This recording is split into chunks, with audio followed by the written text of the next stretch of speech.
On this episode of China Uncensored, all aboard the Chinese train line in Kenya that everyone loves. Almost everyone.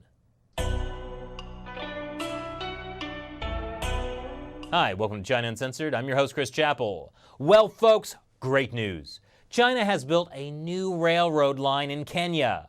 Hooray! Fireworks! It's a freight and passenger line that connects Kenya's capital Nairobi to the coastal port of Mombasa. It's called the Standard Gauge Railway, also known as the Madaraka Express. With a top speed of 75 miles per hour, it's not exactly a high-speed rail, but it is 3 times faster than the old British train line it's replacing, which was finished in 1901. The one nicknamed the Lunatic Express because of the huge costs and the thousands of people who died building it, including being eaten by lions. It was also subject to constant delays and breakdowns, but it did profusely apologize for each delay. Oh dear, terribly sorry. My apologies. Does anybody fancy a spot of tea? My apologies. Anyway, this new Madaraka Express is supposed to speed up travel, reduce transportation costs, and transform Kenya into an economic powerhouse, at least relative to Africa.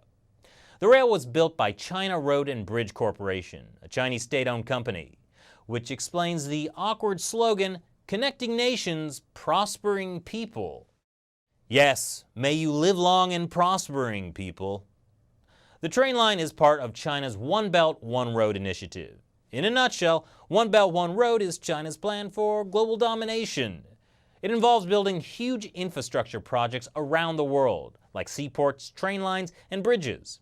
They're supposed to help with trade, which, in China's view, means extracting raw materials from poor countries at low prices and selling finished, made-in-China goods back to them. Oh, and putting everyone in debt to China. Kind of like colonialism, but with less guns. So the Chinese regime has big plans for Kenya. The new Madaraka Express created thousands of jobs in Kenya. Let's check in with the locals and see how happy they are. The youth stormed the Chinese rain campsite, attacking and driving away workers indiscriminately. So, pretty happy. That footage was from a riot last August. You see, the railway did create thousands of new jobs, but not for Kenyan locals. According to courts, one of the biggest gripes is that Chinese companies in Kenya import their own labor.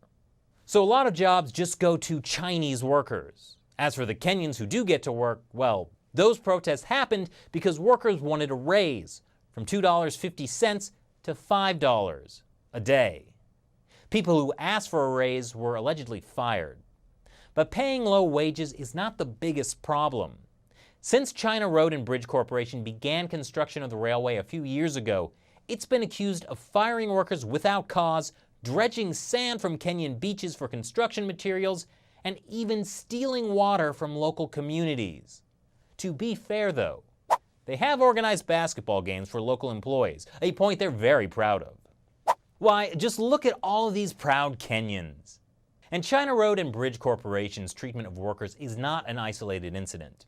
This article by the Open Society Initiative for Southern Africa talks about the horrible conditions in Chinese-owned firms across Africa.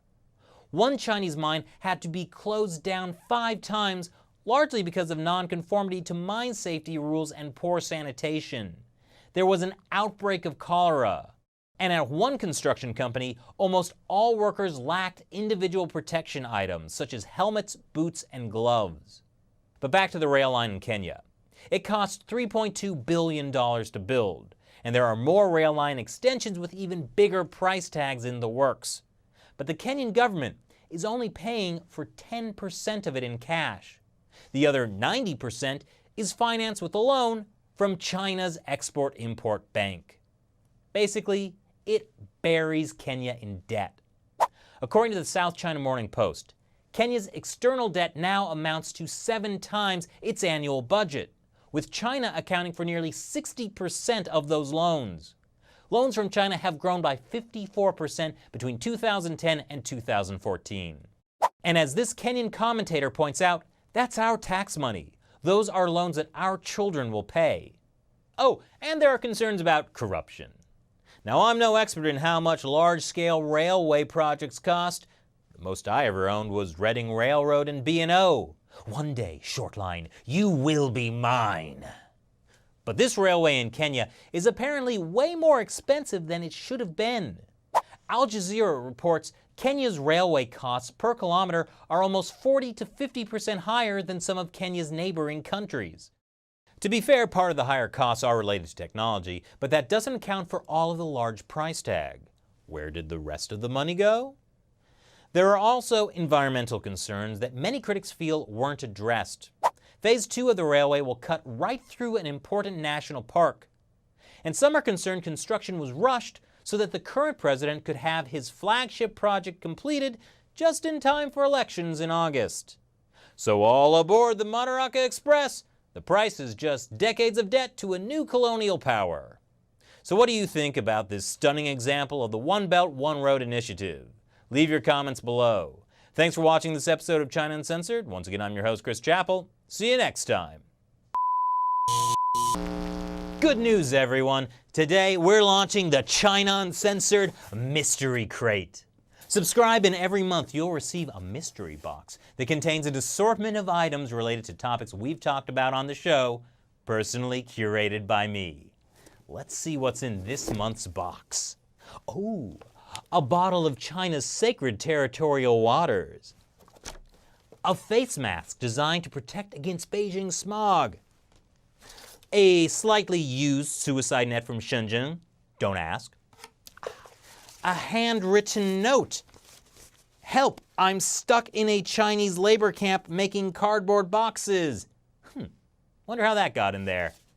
And finally, powdered rhino horn from the extremely rare silverback rhino, the last of which was killed to make this potent male vitality powder. What's that, Shelley? Okay, the powdered rhino horn is extremely illegal. The box was made by Chinese slave labor, and no one wants a used suicide net? What do you mean I'm terrible at picking things to go in boxes? Fine. You know what? It's time for Plan B. I'm going to leave this mystery box stuff to the professionals by partnering with Loot Crate. It's also a monthly mystery box, but it will contain actually cool and totally legal stuff like collectibles, apparel, gadgets, art, and epic gear. It's basically Comic-Con in a box. And they've agreed to give China Uncensored fans a 10% discount. Just enter promo code BRIDGE10. Click here now to check out Loot Crate. Click here. And I'll throw in some powdered rhino horn. Just kidding, because that would be illegal.